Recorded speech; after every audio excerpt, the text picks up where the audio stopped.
Well, hello, everybody, and welcome into the recruiting rundown here on Gamecock Central. I am Kendall Smith. He is Wes Mitchell, and we are here to bring you all of the latest in the world of recruiting for the South Carolina Gamecocks. Wes, how are we today?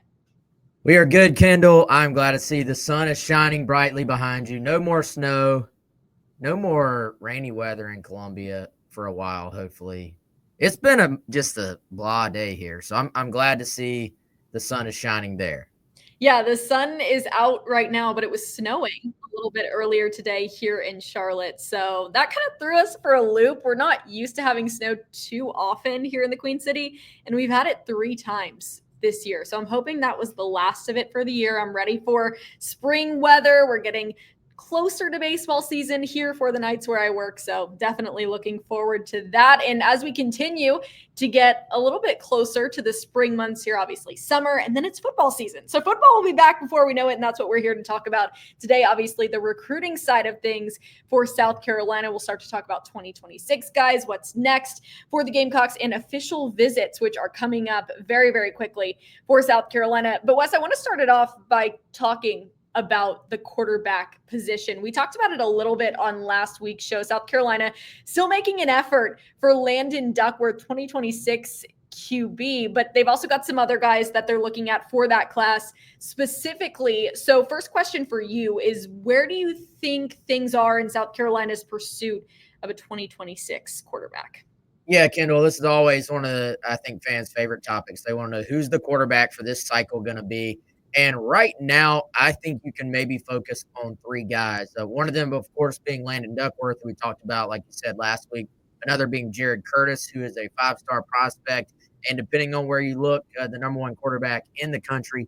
And then someone who's been involved with South Carolina a little bit more lately, being Brady Smeagol, who you don't see South Carolina recruit California very often, but he is a quarterback from California. You do see at this position, though, teams, including South Carolina, go a little bit more national and trying to find that fit at the quarterback position.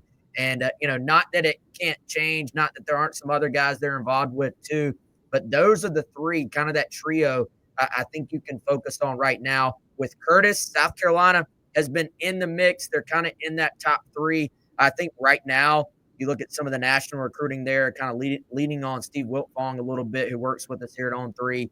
Oregon got a lot of buzz there. Georgia's got a lot of buzz there. I think South Carolina may be behind those two, but still certainly in it for Curtis. And he's going to take an official visit to Columbia. So they will hang in there with him. Duckworth is planning to take an official visit at last check. No date there, but definitely wants to do so.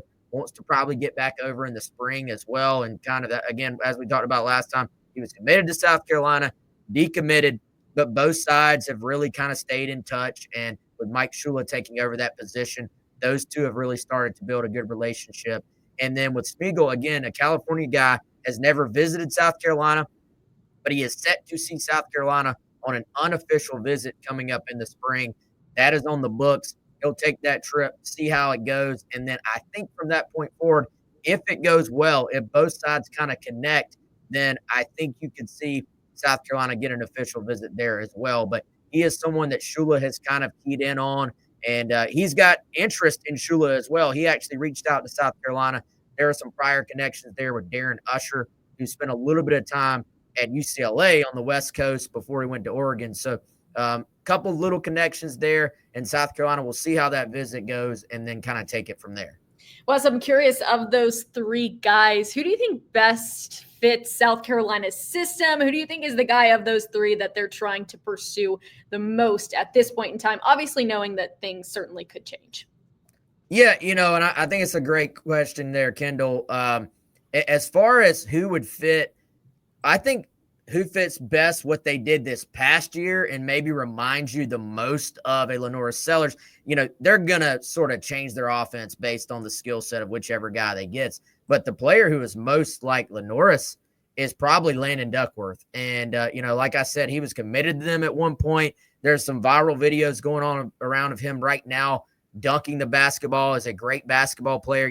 Lenoris was actually a great soccer player. So you have two guys who are really, really good at other sports, elite athletes. I got a chance to see Landon throw outside of Atlanta for that Under Armour camp. And He's an athletic kid, just big, physical, can move. And, I think probably best fits what they're doing right now. But all three of these guys are super talented. You'd sort of, no matter who you get, you'd be happy. And I think South Carolina is kind of taking the approach of, look, let's just recruit all three. Let's make them all be priorities and then just let the chips fall where they may. I think right now you'd say it's more likely that Duckworth or Smeagol end up being in the class than Jared Curtis. But, if you'd asked me that 2 months ago, I probably would have given you a completely different answer. So I think that's something we could see shift as this thing progresses. And that's why all of you have to go to GamecockCentral.com to stay up to date with everything you need to know in the world of South Carolina recruiting, because as Wes just mentioned, it changes day in and day out. So we will keep you updated with all that you need to know. But Wes, they're the two words I feel like we have said the most on this show over the last couple of weeks: official visits for South Carolina. They're starting to get them scheduled. They have some on the books already. And you just did an article over on Gamecock Central that people can go check out now, where you talked about some guys that could potentially be setting official visits over the next couple of months. But let's go ahead and just narrow it down here to one or two names. Who are a couple of guys that you really do think will be setting their visits for the Gamecocks here soon? Yeah, and in the case of a couple of these guys, Kendall, maybe even possibly have already set them behind the scenes. They just have not publicly said so, or are very close to setting those. A guy I mentioned in the article, Carson Baker, is a 4-star running back. Kind of a formality at this point. He said he's going to official. He just has not locked in that date yet and really has emerged as a priority target for South Carolina at running back. But I want to talk about a guy who's up near you, Kendall, at Myers Park High School in Charlotte, North Carolina, that being 4-star edge Rodney Dunham Jr. He's someone that's a 4-star right now, but is right there on the cusp of, once it gets to the end of the rankings, on 3, typically has 32 5-stars. So he would be a guy who could finish this as a 5-star prospect. And once again, we talk about Sterling Lucas all the time here in terms of his ability to get South Carolina in the game with big-time prospects at that position. We saw him obviously land Dylan Stewart against a bunch of major programs a couple of cycles ago. We saw South Carolina go down to the wire for Jared Smith, who went to Auburn in this most recent cycle. And then I think he is the guy you go ahead and just circle in this class of, hey, maybe one of South Carolina's just not just at that position, but top overall targets, is a prototypical pass rusher, the type of guy that they want to just plug into this defense, could come in and play early. And at last check, had not officially said he's going to take a visit to South Carolina, take that official, but he was on campus a ton already. He was on campus for a junior day last month, came to a bunch of the games this past fall, and I'd be shocked if he does not ultimately visit South Carolina. Gamecocks firmly in the running. Some other schools there: Duke, Tennessee, Georgia, Notre Dame, I think, is a school that kind of has his attention a little bit after their run through the college football playoff.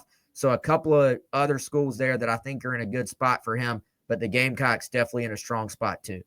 Well, Wes, that leaves us with one final question here on the recruiting rundown today. People probably think it's a little slower right now in terms of recruiting, but there's still plenty going on behind the scenes. So over the next couple of weeks, what do South Carolina fans have to look forward to in terms of recruiting? Yeah, so still a dead period just in terms of visits right now, Kendall, but I think what you're going to see is more and more prospects start to lock in those spring unofficial visits. And that's when South Carolina obviously will soon be starting their spring practices.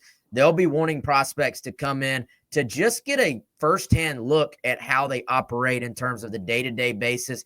Maybe sit in on some meetings, maybe watch practice in person and stuff like that. Those are a little bit more informal, so they kind of get set a little bit differently than your official visits. So even though official visits are going to be later in the calendar, a lot of those are just being locked in right now. The spring unofficials, a guy may just call the day before and say, hey, coach, can I come by? And the coach will probably be like, yeah, come on by. But I think right now you're going to see guys start to really set those visit plans for the spring. And I think Carolina will have a number of their targets roll through during that. So it'll be a big time just for football news and stuff like that. Be sure you're checking us out on Gamecock Central. We had our annual sit down with Coach Shane Beamer yesterday. So we're going to be rolling out content from that. A lot of it is more team focused. So we'll have team focused stuff leading up to spring, throughout spring. But of course, as always, recruiting never sleeps.